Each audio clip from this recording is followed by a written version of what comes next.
is to help you in understanding your kata and what we call bunkai in Japanese, which means applications or analysis. It's a way of figuring out what does your kata mean, what's the purpose of doing it. So long ago, kata were meant as like an instruction manual. So people didn't write down their kata, they didn't have videos, things like that. So what they had to do is get it right from their teacher, and they had to have a way to remember what the special moves were and what they meant. So somebody came up with the idea of making these forms. Kata basically just means form. So these were passed down directly from teacher to student over time, and they go back at least 500-600 years that we know of, and maybe even longer. So it's pretty amazing when we look back and think about getting this teaching that's coming to us from so long time ago. The secrets that people talk about that are in kata aren't really secrets. There's nothing that's probably exactly the same that's been passed down from that long ago time, but there are some things that your teacher got from their teacher, that are going to be pretty common, and even if you go to another style, they might have that same application. So there are some things that stay the same, but many things are up to you as the student to figure out, and you're going to use all the training that you do, all the things that you've learned, and you're going to work them into your kata. So we're going to try to give you an idea of how to do that in this video. We're going to talk a little bit about applications, where they come from, and then how you can come up with them for kata 1 through 4 and Pinan 1.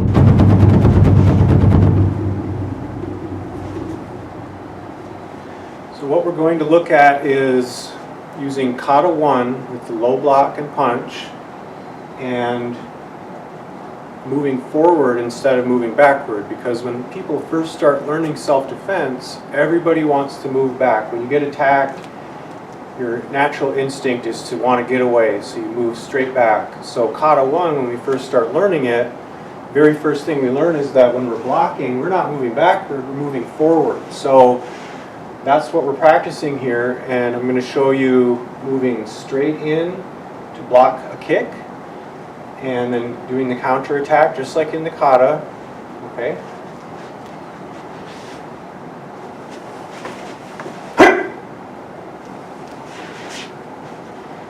And now I'm going to show you an even slightly better way, which is to move offline too. The first time I went straight forward, and that's okay, but I'm kind of keeping myself in a little bit of danger. If I can go offline at the same time, it's even better. So we'll do that.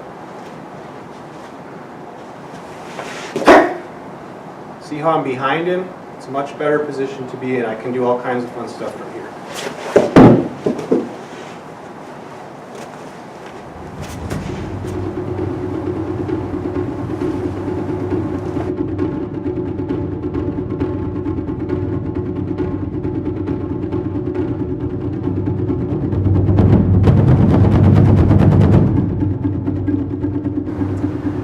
Kata 3, we're going to do the same thing, but the level of the attack changes. So this time it will be with an inner middle block. Still, I'm going to show you moving off to the side, and then the counter.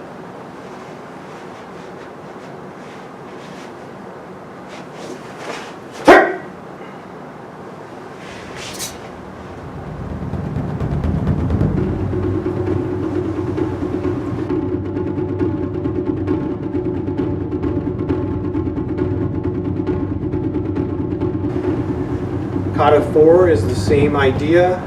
This time the attack will be up high in the face level. It could also be a downward attack coming down at your head, but either way it would be the same idea. You want to get out of the way, do your block and your counter.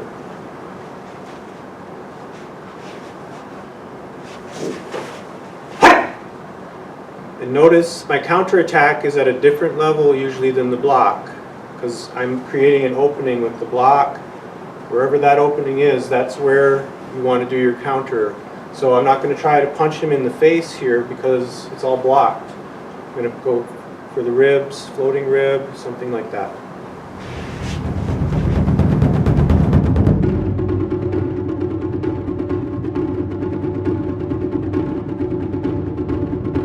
So there will be times when you can't move in, and you want to be prepared for that too. So when that happens, you might find yourself backing up, and then it's going to change what you can do for your counterattack. It's not as good as moving in and getting in close, where we had Sensei Corey did the front snap kick. I went offline, moved in close. I was able to turn his whole body by blocking at the knee, and gives me lots of opportunities here. But it's a little bit different from the kata because I'm going to end up doing maybe a reverse punch or something, because I don't need to step here. There's no need for me to be exactly like the kata, and that's okay. You don't have to be exactly like the kata. But sometimes you might be like the kata. So if when Sensei Corey kicks, if I ended up for whatever reason stepping back and I'm blocking down here at the ankle, now I need to step forward to do my counter, and it's exactly like the kata. So both are good, both work, but if you can get in close, it is better.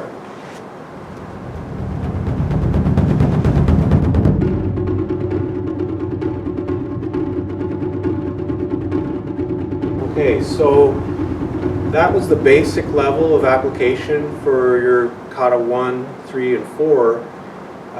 And then the next level is to start to think about things that aren't really obvious, like what might you be doing with your load instead of just loading.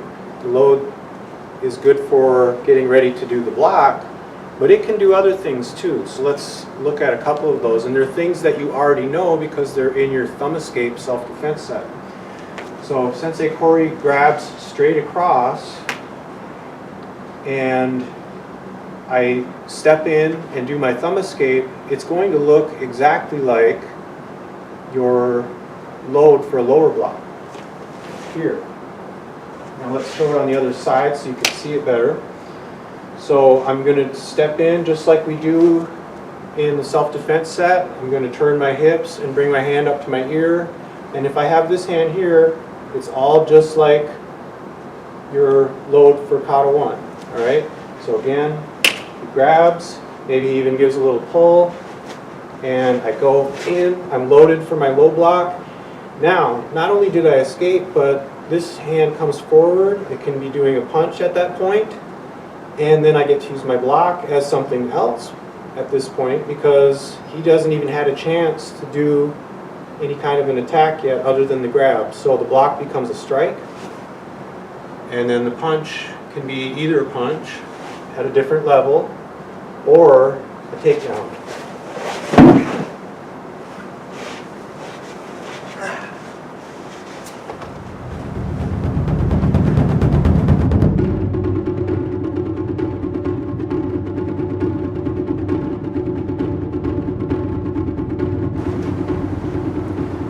Now we're going to show some applications for kata 2, and here we have a kata that was not just made for the grade school kids in Japan, but one that was actually created by O-sensei, Master No Dong of Cuong. And his idea with this was very likely self-defense based. I mean, all karate is self-defense, right? But this one in particular has some really good sequences that work if somebody's attacking you in various ways.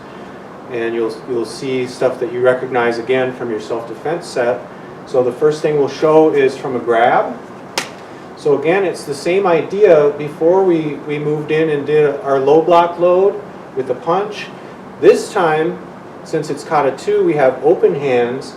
We're going to move in the same way, same escape, still using thumb escape. Now I'm doing a spear hand instead of a punch. And so that means I need to pick a softer target, something like the solar plexus. That's why I'm up a little higher here this time. My hand's ready now to go into the chop here. And notice you can use your reaction hand to pull them into that. You want to be careful where you chop depending on the situation. If I hit him right in the front here, that's going to be very serious. Might even cause death. So this has to be if someone's trying to abduct you or kill you or cause you very serious bodily harm. If it's just a fight on the playground or something, you don't want to be hitting there. You want to hit up higher, hit the nose, okay? So that would be an application for thumb escape. However, it could also be that somebody's trying to punch you, and you might think, well, wait, where's the block? There's no block. How are you going to block that punch? But your chop can turn into a block. Everything's interchangeable. So the punch comes in. I'm using the chop as a block. It could also potentially be striking at the same time, depending on where I'm at. If I was in a little bit closer, I could get a chop out of it at the same time, or my fingers might come across his eyes. That can be very effective, kind of blind somebody temporarily. But as long as I'm offline and using this as a block, I'm in a good position to follow up. And I'm going to use the moves just like in the kata. I'm going to do a snap kick, which, because I'm in close, is going to have to change into something else. I can't really extend a snap kick here, so I'm going to turn it into a knee, but it's still a kick. And then he's kind of probably getting knocked back a little bit by that, but whether he is or not, I'm going to finish with my punches. 1, 2, different levels. When we do the kata, we do everything right in the middle, but when we do applications, we pick good targets, nose, solar plexus, okay? And then the last part would be, again, if you're farther away. So the same attack comes in, the punch, and for whatever reason I stay farther back. Now I can do it just like the kata. Front snap kick, punch, punch.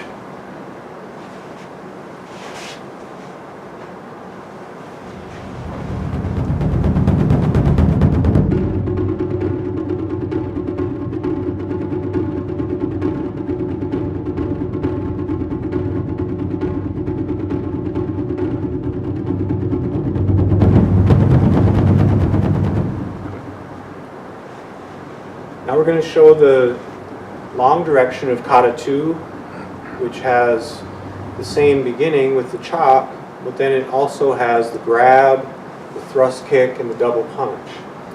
And this ties into your next self-defense set up the line, which is stamping kick, where we're aiming for the opponent's knee. Someone's attacking you, someone much bigger than you, maybe again someone trying to abduct you or something. It has to be pretty serious, because if you kick someone's knee, it's probably going to break.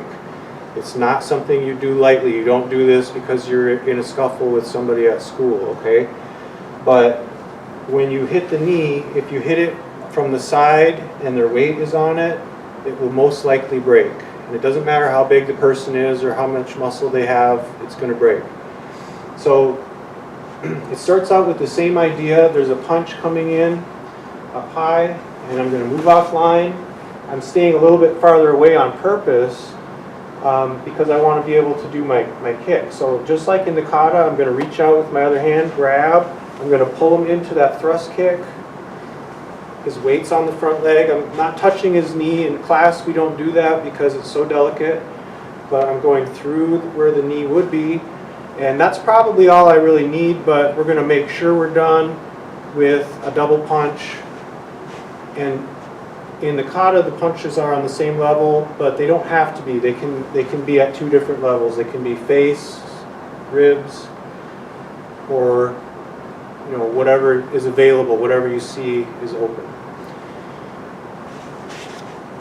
Also, especially if you're in a little bit closer, you might find that you can't really do a good punch. And so then we're going to do a takedown at that point. So the same beginning, he punches, block, I'm in a little closer. I can still do my knee kick, thrust kick, but it's going to be harder for me to do punches. So instead of doing a double punch, I'm going to use that motion as a takedown. We call this a sotogari. My foot's coming through behind his leg. I'm going to collapse the knee and take him down.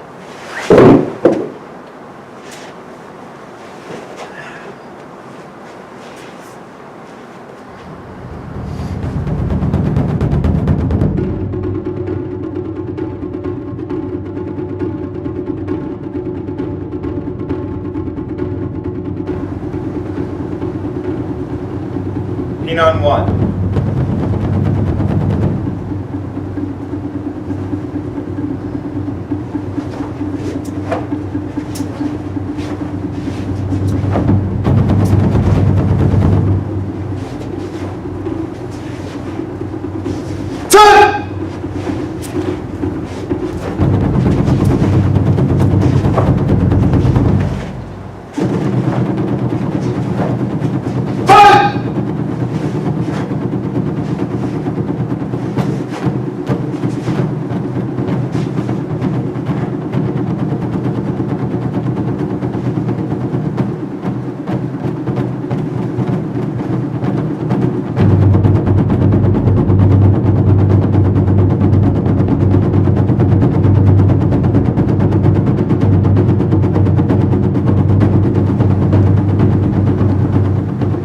Now we're going to look at Pinon 1, which is the first kata that is at sort of a middle school level.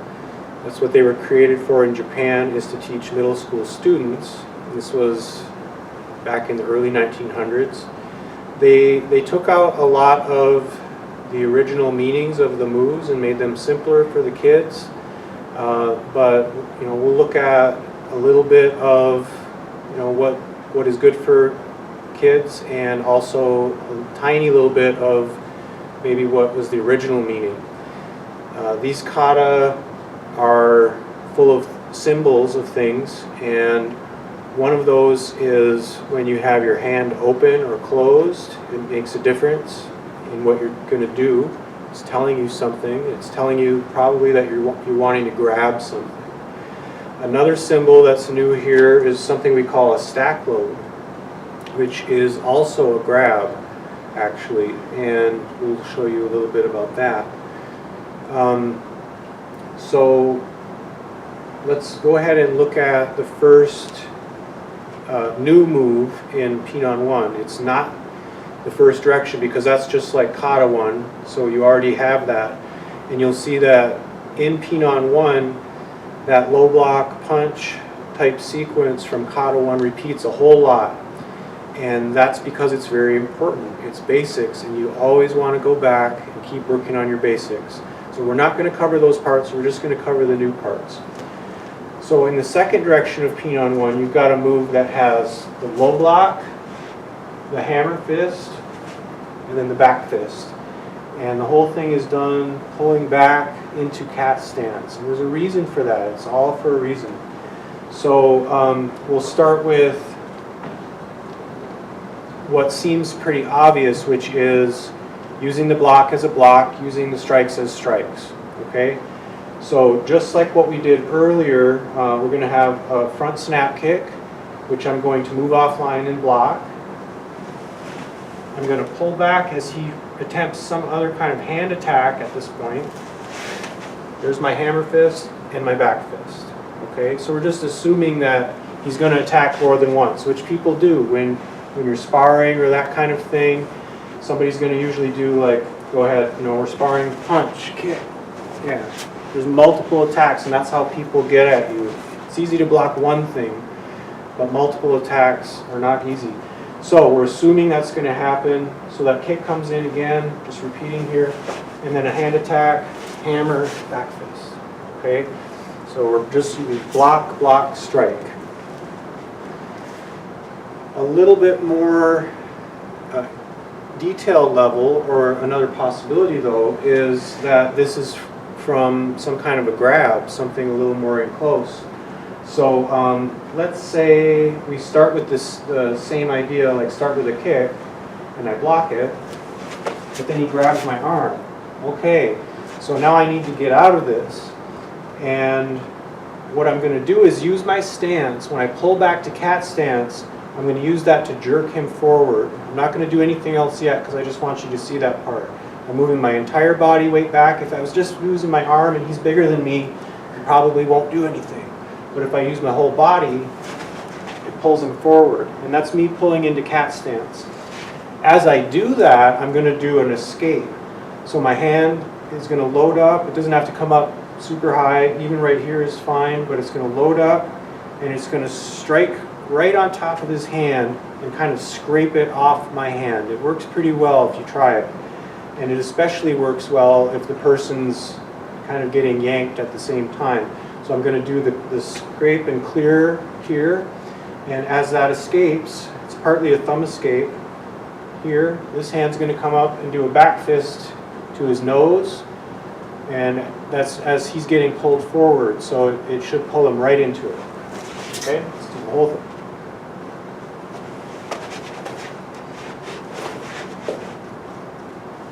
Again. This time I'll just move straight in instead of offline. Grabs. Whoop.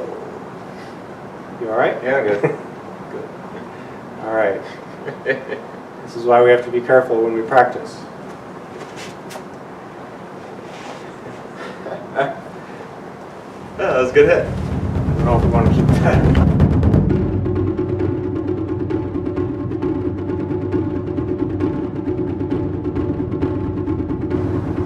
So the next part of the second direction of Pinon 1 is the stack load and then stepping through to the punch. We just got done with the back fist. We do stack load punch. They don't have to be connected. It's possible that they could be, but usually each section of a direction doesn't necessarily have to be connected. It's just different techniques that are being put together that happen to work well together. So we're going to do it from a kick. And so when the kick comes in, my stack load, which symbolizes a grab, is going to be used to block the kick and grab the leg. Here, we'll do it on the other side so you can see what I'm doing with my hands. But that's the idea, is using it as a grab here. Okay, so it's just like the kata. Here's your stack load. And now I could use this at having done a block and push it off and punch, just like it looks to be in the kata. Or, if we do it again, I can use the technique itself, the punch, as a throw. Right? And there's different throws you could get out of that. That one was not one that you want to practice at home, okay? That one's hard to do a fall from. A little bit easier one that you could practice. Stack load, here's your grab. You come in behind here, take down. Gentler on your partner.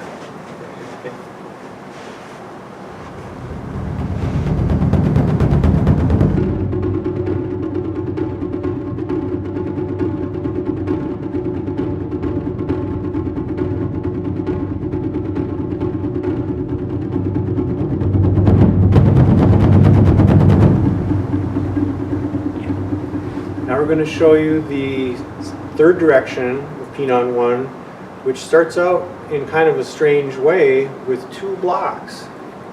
You know, you just got done doing that back fist. We step through to a punch, and then all of a sudden we're doing block, block, and as a matter of fact we keep on blocking all the way down that direction. Why is that? Well, if you think back to the idea that blocks don't have to just be blocks, it can start making sense. And also if you think about the hand being a symbol, what it's doing being a symbol, then that really helps it make sense, because each time you do your block and then you open your hand before you go to the next block. So, just starting with the low block, rising block, we're going to have Sensei Corey do a left snap kick in this case. It would work on either side, but we're going to just show it on the left. And he's on my side if we're going to keep it somewhat literal to the kata, or at least I'm moving offline. Okay, so the kick comes in, low block, and now instead of just being a rising block to another attack, we're going to use it as an attack itself. So I load up, I come up, and it's a forearm strike to the jaw or under the jaw. Okay, so that's one option for that. There are other possibilities, but that's enough to know for now. And then when we do the rest of that direction, we've got a series of those rising blocks with the hand opening. So let's do that from a punch. And so Sensei Corey's going to do a high punch towards my face. I'm going to block it, moving in, right? And if we were going to stay literal, we would just be doing another block, and he'd be retreating and punching, and it wouldn't make any sense. Applications have to make sense. What does make sense, though, is if I open my hand and that's a symbol for grabbing, I got a hold of his arm now, and I can pull him into that next block being used as a strike, right here. Or, in a more serious situation, I can grab that and bring the block here to the arm, which is going to break it. That's the idea, and again, only for very serious situations. The fact that it repeats over and over again just means it's really important and you need to practice it a lot.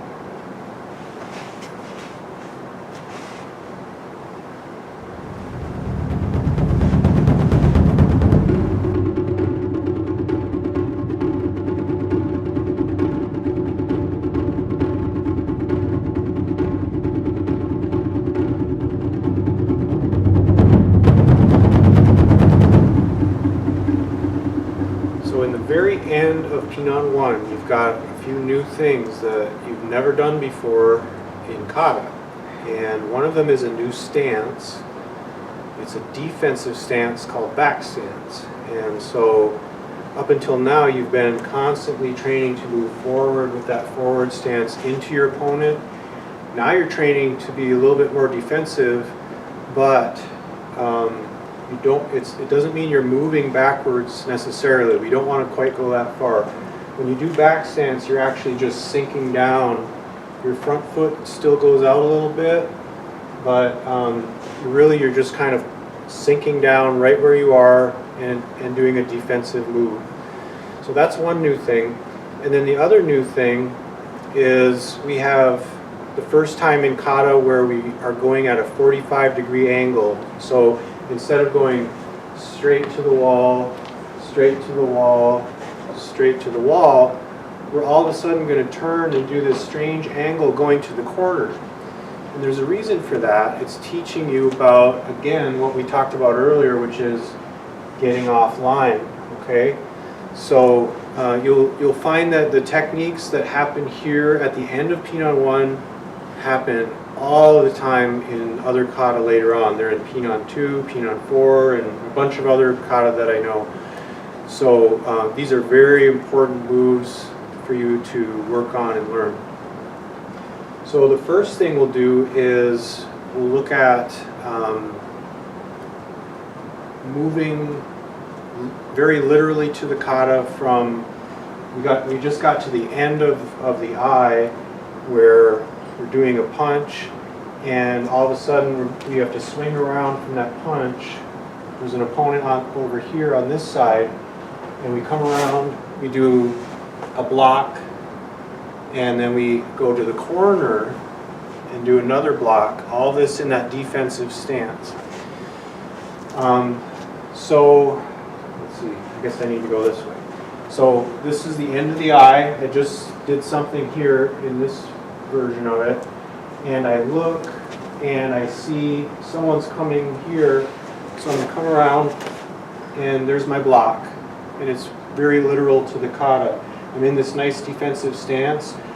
which means I can use my front leg to kick and do other things.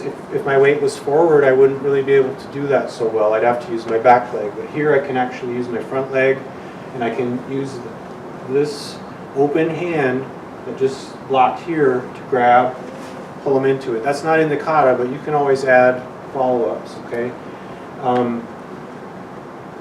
After that block, remember in the kata, that one's to the straight to the wall, and then the next one goes to the corner.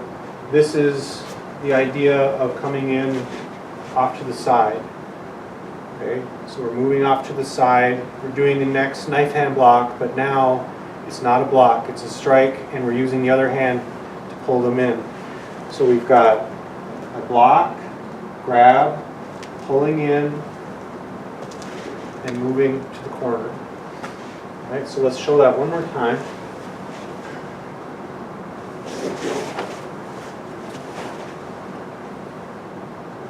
And then you would follow up, of course. And you don't need to do takedowns until green belt, but there's a whole lot of good takedowns from that position right there. Some of the same stuff that you saw earlier. Even just pulling the person down can work pretty well. So we'll go do one more time. Here, and then just pulling them back, straight back works quite well. Now, I'm going to show you more of a soft style application for this idea. That was a pretty hard style. That would be the Cuong of Cuong Nu. So the soft style, the new part, would be a very different way of applying this. And so it would be where possibly you get to the end of that long direction, you just get a punch here, and you have another opponent coming on the side. And at this point, if this person's already done, they're kind of stunned or at least hurt, you can use that person to get in between you and the other opponent. So someone's coming at me from over here, rather than trying to maneuver around, I'm going to use this person and do something we call a head throw and put them right in between me and that other person. Now they have to stumble over them or get over them, and meanwhile I can maybe run away or at least have a better chance of defending myself against that person that's tied up now. So that's the soft style application for the end of Pinon 1. I'll show it one more time. And when you do the head throw, you hook behind the neck with your hand in a crane beak type position, and you keep your elbow right in the middle of the chest. And you use that as leverage. Your whole body has to do the throw. You can't do it with your arm, and that's why we do the footwork where we spin around. I'm also going to use this hand, that hand that pulls in on the chop. Okay, here. So it's just like when you whip around with this one.